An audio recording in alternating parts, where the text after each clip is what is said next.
राधे राधे मित्रों, आप सभी का स्वागत है मेरी इस वीडियो में। तो आज हम बात करेंगे अक्षय तृतीया के बारे में। हाँ, अक्षय तृतीया जो कि है 10 मई 2024 यानी कि दिन शुक्रवार। और ये अक्षय तृतीया अपने आप में और भी महत्वपूर्ण हो जाती है क्योंकि ये माँ लक्ष्मी की मानी जाती है और इस दिन शुक्रवार है, तो इसलिए ये और भी ज़्यादा महत्वपूर्ण है और बहुत अच्छे संयोग में आई है। तो अक्षय तृतीया के दिन आप क्या क्या कर सकते हैं, हम इसके बारे में बात करेंगे। अक्षय तृतीया इतना महत्वपूर्ण क्यों है, इसके बारे में बात करेंगे। क्योंकि अक्षय तृतीया एक ऐसा दिन है जिसे अबूझ मुहूर्त भी कहते हैं।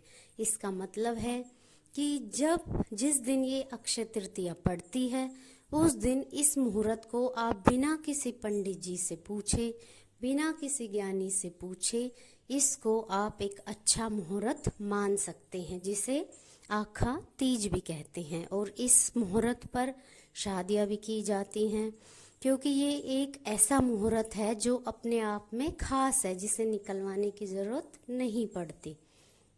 तो इसलिए ये बहुत ही खास है। और इस दिन माँ लक्ष्मी की पूजा होती है, विष्णु जी की भी पूजा होती है, क्योंकि माँ लक्ष्मी जहाँ वहाँ विष्णु जी भी वहाँ। और सबसे पहले आपको प्रथम पूजनीय श्री गणेश जी की पूजा करनी है, क्योंकि वो सारे विघ्नहर्ता हैं और सबसे पहले पूजे जाने वाले देवता हैं। इसलिए आप सबसे पहले गणेश जी की पूजा करेंगे, लक्ष्मी माँ की पूजा करेंगे, विष्णु जी की भी पूजा कर सकते हैं। आप चाहे तो पीपल को जल दे सकते हैं, मंदिर जा सकते हैं, और आप तुलसी जी की भी पूजा जरूर करें। तो इस दिन आप और क्या खास कर सकते हैं। इस दिन आप कोई भी चीज़, कहते हैं कि सोना या चांदी कोई भी आप खरीद सकते हैं, लेकिन अगर आप इतना महंगा कुछ नहीं खरीद सकते तो आप चावल इस दिन जरूर खरीद सकते हैं, क्योंकि चावलों को अक्षय धन माना गया है, जिसका कभी क्षय नहीं होता, जो कभी ख़त्म नहीं होता। इसलिए अगर आप सोना चांदी कुछ महंगी चीज़ ना खरीद पाएँ तो आप चावल खरीद सकते हैं, आप झाड़ू खरीद सकते हैं, आप पूजा का कोई सामान खरीद सकते हैं, जो आपका दिल हो वो आप खरीद सकते हैं। और आप किसी भूखे को खाना भी भरपेट खिला सकते हैं। इस दिन कहने का मतलब यही है कि आप जो भी अच्छा करना चाहें वो इस दिन आप कर सकते हैं। और इसी दिन अक्षय तृतीया के दिन कुबेर जी को भी अपना खजाना मिला था और उनके बेटे का जन्म भी हुआ था, जिनका नाम भी अक्षय है। इसलिए भी कह सकते हैं कि इस दिन का नाम अक्षय तृतीया पड़ा।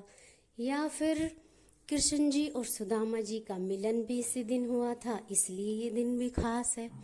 और जिस दिन द्रौपदी की लाज बचाई श्री कृष्ण ने, उस दिन भी अक्षय तृतीया का दिन था। इसलिए मतलब बहुत सारे ऐसे संयोग हैं जो इसी दिन बने थे, इसलिए इस दिन को इतना महत्वपूर्ण माना जाता है।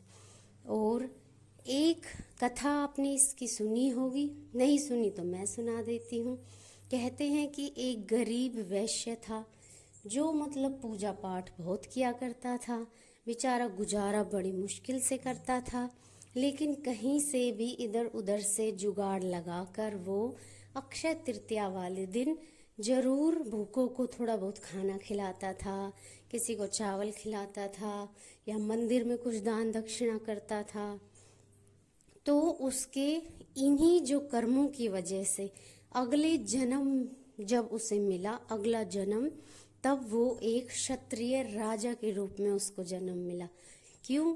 क्योंकि कहते हैं कि अक्षय तृतीया के दिन जो भी आप करते हैं, अच्छा काम, दान दक्षिणा या भूखे का पेट भरना, जो भी आप करते हैं उसका कभी क्षय नहीं होता। वो आपको अगले जन्म में भी उसका फल भगवान जी जरूर देते हैं। तो इसलिए आप भी इस दिन का लाभ उठाइए और अपने जीवन को धन्य बनाइए। हमारे चैनल को सब्सक्राइब करें, लाइक करें, शेयर करें। राधे राधे, धन्यवाद।